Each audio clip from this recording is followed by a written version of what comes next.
All right, well, hello. Well, let's get started on video number 2. This one will be a shorter video, and it's a very important one, though. It's going to set the stage for a lot of multi-digit computation strategies coming up in future weeks, and really is a foundational chapter to number sense. Again, being able to think about numbers flexibly in many ways. And we're going to be talking all about place value, which is chapter 10 in the book. So, again, with place value, well, we're talking about that every digit that is placed in a certain place in our number system has a certain value. Here we see 2,345, but we know that the 2 stands for 2,000s and the 4 is 4 10s. And again, sometimes as adults, we take this for granted to think about how people go about learning some of this early on and to learn it well with understanding. Think, for example, of a number that's maybe a little more interesting to think about, which is 5,555. Here we see all the digits are 5s. So in one sense, they're all 5s, but we know that each of those 5s actually means something very different, right? The first 5 actually stands for 5 groups of 1,000. The second 5 is 5 groups of 100. So even though they're all 5s, they mean different things because of where they're placed in our place value system. The example here is a neat little manipulative. We'll see a couple of these that teachers in classrooms can use. These are place value cards. And as you can see in the example, it's interesting because it shows all the hidden values behind the numbers. So if you wanted to make 5,555, you'd have to find the actual 5,000 card and then find a 500 card and 50 card and a 5 card. When you lay them on top of each other, you kind of realize that the digit showing is just part of the number and the rest of it's kind of hidden. So it's a neat way to decompose numbers, put them apart, take them apart, put them together. Just one of many manipulatives out there to encourage that type of thinking. Before we go on, just want to clarify, just as teachers, some things in math to consider, and that's that our number system is a base 10 place value system. But just to make sure that we have a deep understanding, we need to recognize that those two things are not the same. To be base 10 and to be place value are two different things, and I just want to take a moment to recognize that. When we talk about being base 10, well, this goes back to the fact that 10 is our special number. Every time we get 10 of something, we regroup it and call it a new special name. 10 ones is a 10, and 10 tens is a 100, and 10 100s is 1,000. And we learned that, for example, in Zork's language, in base 4, they had a base 4 system. We've talked about computer systems are often base 2, and so you can have any number system in any base. But that doesn't mean it's a place value system. Place value system means, again, that the actual spot that we put the digit tells us what it is. And in Zork's system and our system, it definitely was a place value system. But for example, think of Roman numerals for a second. If you think of Roman numerals, that is not a place value system. For example, an X is always 10, whether it occurs first or last or in the middle. A V is always 5, if it occurs first, last, or in the middle. It doesn't matter where it's placed, it always has the same value. And so that's interesting. It's is a base 10 system, but not place value because its value doesn't change depending on where you place it. So, and again, Zork's system did have place value, but was not base 10. Well, when we start thinking about students and learning, in our class, we're going to talk a lot about physical models and manipulatives to help meet students' needs. And one of the major ones here you see in schools and been around for a long time are base 10 blocks. And if we were in class, I might ask you to share some of your experiences with them, if you remember using them, if you've seen them in classrooms. But definitely a good model to think about base systems. And so let's explore a bit. Well, first, it's important to realize that when working with students, sometimes we want to make these numbers very, very knowable. When we say 23, that's correct, that's standard language, but it doesn't quite tell the whole story.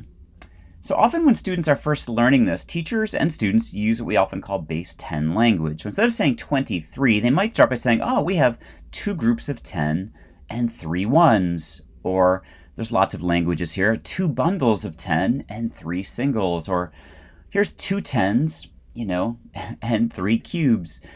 And we could link it, and 20, this is called 23. But the base 10 language makes it very explicit. And we use both simultaneously. It's not like one or the other, but often, we use base 10 language first and then show how that connects to the standard language. So for example here, take a moment and pause.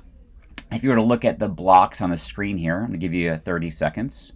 How would you say this in one or two ways using base 10 language? And how would we say it in standard language?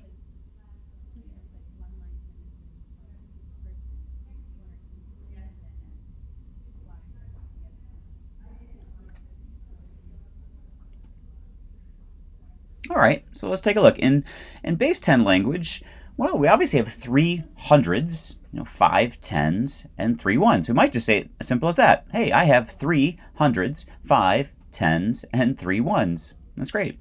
Or some people say I have three of the 100 flats, 5 10 rods, and 3 singles. There's lots of ways to say it.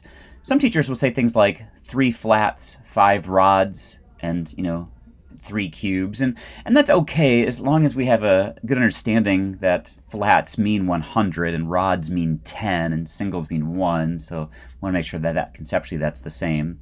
In standard language, of course, we just say 353.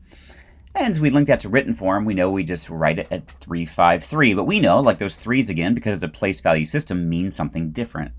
3 hundreds, 5 tens, 3 ones. And we really want students to be able to say that and know that when looking at a number. So how do we start bridging that? Well, there's lots of ways. I mean, we're going to look at some examples from Van de Walle, but often it has to do with counting, right? Going back to counting in groups of 10 and thinking of models here. So you can imagine, students counting some objects and maybe here making those objects into 5 groups of 10 and 3 ones and being able to make the connection, being able to write out specifically how many groups of 10s do we have?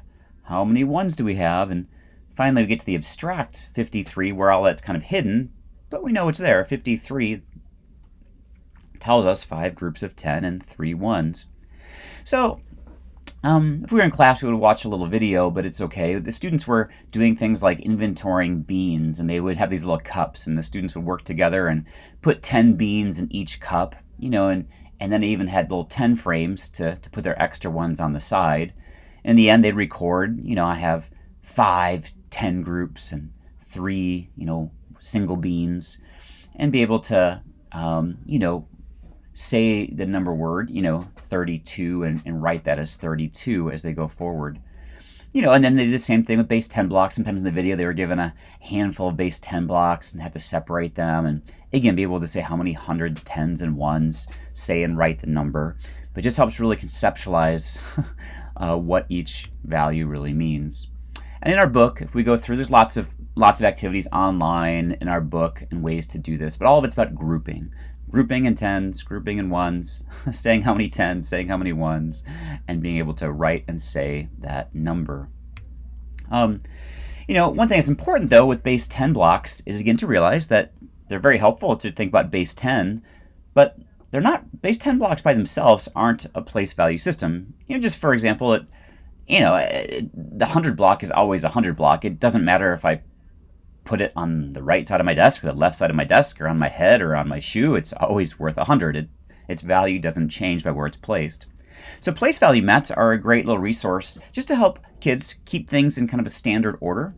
So as they're counting and regrouping, you put the hundreds in the 100 spot always on the left, the tens in the 10 spot always in the middle, and then the ones on the right. And that way it just helps reinforce the standard order. 5 hundreds, 2 tens, 6 ones, and so on. And we're going to use these quite a bit when we get to computation and dealing with multi-digit computation and seeing how to make sense of that. There's other models besides base 10 blocks that work too. There's a lot of stuff out there that we could do to think about base 10 and place value and just having kids work with numbers in flexible ways. And in our book, in chapter 10, Van de Walle gives us a way to categorize those different number models. And every number model that we're going to use is either proportional or non-proportional. Proportional number models means that the size matters. In fact, it's proportional. So if something's worth 10, it must be exactly 10 times as big as the 1. If something is worth 100, it must be 100 times as big as the 1, and so on. And it's correctly proportioned. Again, the size matters. Proportional models can either be groupable, meaning that you build them yourself. Like the 10 doesn't come pre-made. You group them together. They come as singles, and you make a group of 10. And if you want to get 100, you'd have to put 100 things together in some way to group them together. A pre-grouped proportional model are ones that are already come set. You can't really take them apart or build them. They're already pre-formed and pre-grouped, and they involve trading. You often have to trade in 10 ones for a 10, or trade in 10 tens for a 100 because they're pre-grouped. And then the other models, van der Waals says, are non-proportional, which obviously means that the size doesn't matter. The size of the manipulative is not directly related to its value. The 10 is not 10 times as big as the 1. The 100 is not 100 times as big as the 1. So take a minute. There's 4 types of models below that we see used with students. Take a moment and see if you can think of these 4. How are they labeled? Are they proportional groupable, proportional pre-grouped, or non-proportional? Feel free to pause the video here and think about it for a few minutes.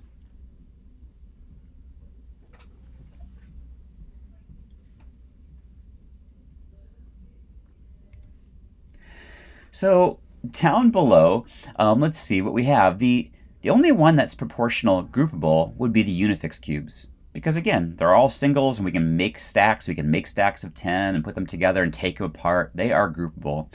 And proportional pre-grouped models are the ones that often, in kindergarten and first grade, they're the good place to start because they're the most concrete. You don't take anything for granted. Students count to 10, they make a 10, they group a 10. It's very, very concrete for them to go through. Then, the one below that's proportional pre-grouped, of course, are the base 10 blocks. These become the next really good model, but they are, again, students have to do trades. I have to trade in a 100 for 10 ones and trade in. And again, very helpful. It's just a little different type of model. And the other 2 we'd say are, non-proportional models. Money is a great example. Students at some point get to use money, but obviously they're all the same size bills. $100 bill is not 100 times the size of a 1. Size doesn't matter, so it's non-proportional. And it's good to note too that money itself can be good, but if you're using it for base 10, concepts, these sets should only have $1 bills, $10 bills, and $100 bills because that's how the number system works. Yes, in money we have $5 bills and $20 bills, but that's not how we write numbers. And so again, you'd want to only use $1, $10, and $100 bills to correctly model how our number system works. And then the one towards the left is the cards. Again, in this one, they're non-proportional. And you might say, well, wait, the 4,000 card is bigger than the 4 card. And I'd tell you, yeah, you're right, but it's not proportional. It's not 1,000 times as big, as it. So it has to be proportional to be true. So that's how we'd label those. So on your note sheet, there's a couple examples for you to think about what those 2 would be. So can you label those on there and give a brief justification for that? And so that's the end of this video, just a much shorter one. Again, we're going to use a lot of place value coming up in future lessons. When we get to multi-digit computation, it becomes a very important language and modeling piece to go through. But that's the end of our online class.